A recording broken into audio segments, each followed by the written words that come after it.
नमस्कार दोस्तों, मैं मुकेश टेक्निकल इलेक्ट्रीशियन आज फिर आपके सामने एक नई वीडियो के साथ आया हूं। आज इस वीडियो में हम 3 पॉइंट स्टार्टर के बारे में जानेंगे कि 3 पॉइंट स्टार्टर होता क्या है तथा इसके टर्मिनल कैसे फाउंड आउट करें तथा इसकी वर्किंग, इसके बारे में हम इस वीडियो में जानेंगे। तो ये हमारे पास एक 3 पॉइंट स्टार्टर है जिसमें 3 पॉइंट स्टार्टर में हमारे 3 टर्मिनल होते हैं, L, A और F। इसके बाद इसमें जो मेन सबसे पहले आती है हमारी OLC हैंडल के साथ आपका एक स्पाइरल स्प्रिंग होगा और उसके बाद NBC। यहाँ पे जो दिख रहे हैं आपको ये स्टड है, ये कॉपर के बने होते हैं तथा इसके बीच में आपकी एक स्टार्टिंग रेजिस्टेंस लगी होती है जो मोटर के आर्मेचर को हमने जो सुरक्षा प्रदान करनी है, शुरू में रेजिस्टेंस ऐड करनी है, उसका मेन कार्य क्या है, स्टार्टिंग रेजिस्टेंस हमारी ऐड होनी चाहिए क्योंकि आर्मेचर का रेजिस्टेंस जो है 1 ओम होता है। अगर डीसी मोटर को हम सीधे ही डायरेक्ट सप्लाई के साथ चलाएंगे तो आर्मेचर को अधिक करंट मिलने के कारण आर्मेचर की वाइंडिंग जो है जल सकती है। सामने यहाँ पे आपके पास एक डीसी 3 पॉइंट स्टार्टर का सर्किट डायग्राम बना हुआ है। तो वर्किंग में आप समझ सकते हैं कि जैसे ही हमारी पॉजिटिव सप्लाई सीधी कहाँ जाएगी, लाइन टर्मिनल पर, और लाइन टर्मिनल से आगे जाते हुए OLC के कॉइल के प्रथम सिरे के साथ और उसके दूसरे सिरे के से निकलती हुई स्पाइरल स्प्रिंग यानी हैंडल के साथ जुड़ जाएगी।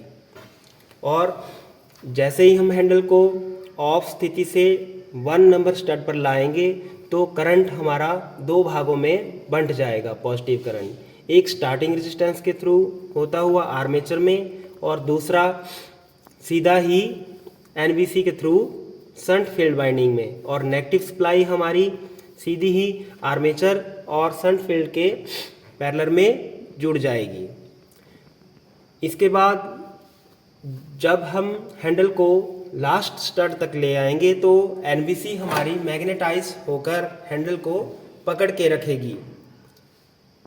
NBC और OLC की वर्किंग इसमें क्या है कि जैसे ही अचानक हमारी सप्लाई कट हो जाती है तो NBC डीमैग्नेटाइज होकर हैंडल को अपनी ऑफ स्थिति में छोड़ देती है और हैंडल हमारा ऑफ स्थिति में कैसे आएगा, स्पाइरल स्प्रिंग की टेंशन की वजह से। जैसे ही हैंडल NBC डीमैग्नेटाइज होगी तो हैंडल हमारा ऑफ स्थिति में आ जाएगा। और OLC की वर्किंग, OLC ओवरलोड कॉइल, जैसे ही मान लो मोटर ने हमारा ओवरलोड करंट लेना शुरू किया तो उस समय OLC जो है मोटी तार कम टर्न की एक कॉइल होती है जो नॉर्मल कंडीशन में मैग्नेटाइज नहीं होती, लेकिन अधिक करंट बहने पर यह क्या हो जाएगी, मैग्नेटाइज हो जाएगी और इस लीवर को अपनी ओर खींचेगी। और जो आपको आगे दिख रही है, जो NBC से हमने जो 2 तारें निकाली हुई हैं वो आगे इस तरह लीवर के साथ जुड़ी हुई हैं और यह इन पॉइंटों को आपस में शॉर्ट कर देगा जिससे NBC डीमैग्नेटाइज होकर हैंडल को छोड़ देगी और हैंडल अपनी ऑफ स्थिति में आ जाएगा। यह आपकी एक DC 3 पॉइंट स्टार्टर की वर्किंग है।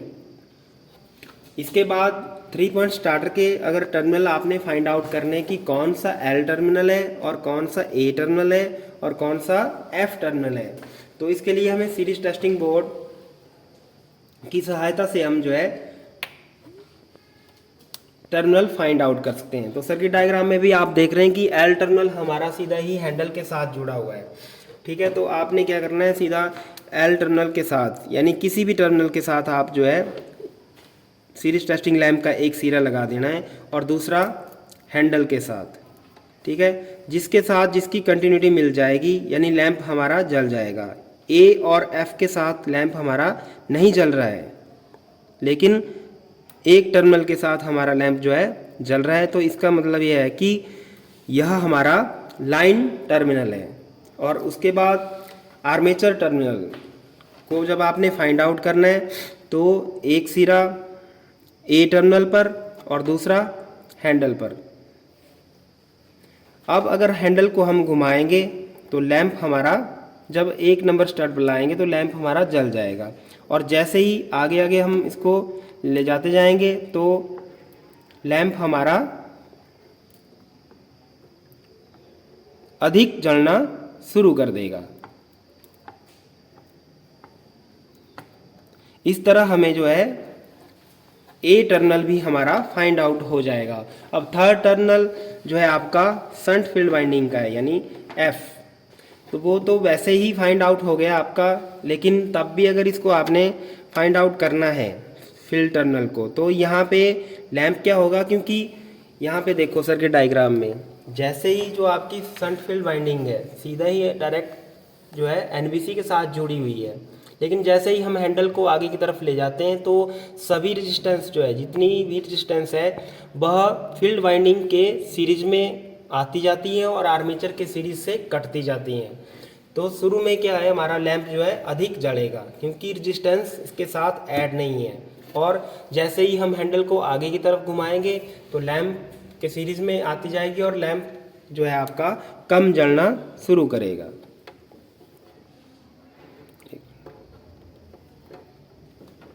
ऊपर उठा,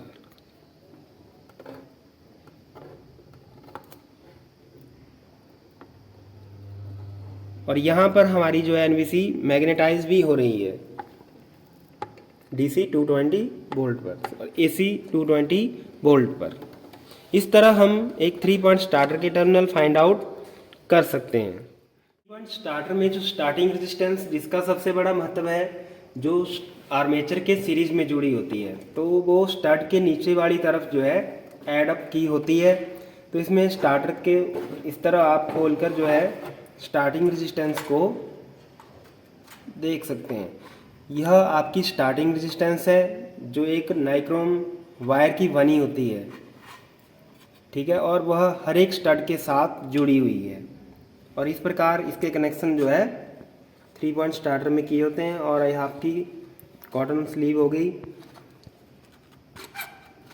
इस प्रकार हमारा एक 3 पॉइंट स्टार्टर जो है डीसी शंट मोटर और डीसी कंपाउंड मोटर को चलाने के लिए हम जो है इसका प्रयोग करते हैं।